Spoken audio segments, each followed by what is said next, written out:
4ប្រភេទសត្វដែលអ្នកតែងតែច្រឡំសត្វឆ្អឹងកងគឺជាសត្វដែលមានឆ្អឹងកងខ្នងពួកវាត្រូវបានបែងចែកទៅជា5ថ្នាក់គឺថ្នាក់ថនិកសត្វថ្នាក់ល្មូនថ្នាក់បក្សីនិងថ្នាក់អម្ភិបប៉ុន្តែប្រភេទសត្វខ្លះ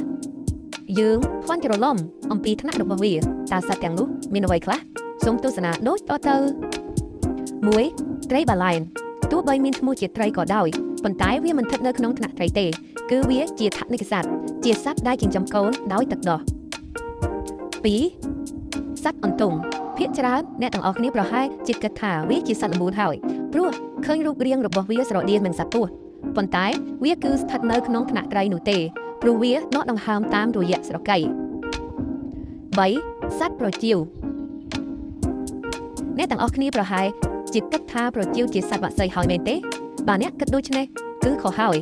ទោះបីជាវាអាចហោះហើរបានដូចបក្សីក៏ដោយប៉ុន្តែវាមិនមែនជាបក្សីនោះទេវាគឺជាថនិកសត្វជាសត្វដែលចិញ្ចឹមកូនដោយទឹកដោះ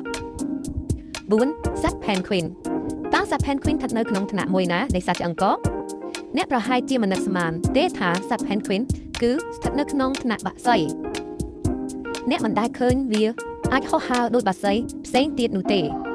អ្នកឃើញវាចុះចាប់ត្រីយ៉ាងស្ទាត់ជំនាញហែលទឹកបានយ៉ាងល្អប៉ុន្តែវាគឺស្ថិតនៅក្នុងថ្នាក់បក្សីចុះសត្វមេអំបៅវិញតើអ្នកគិតថាវាស្ថិតនៅក្នុងថ្នាក់មួយណា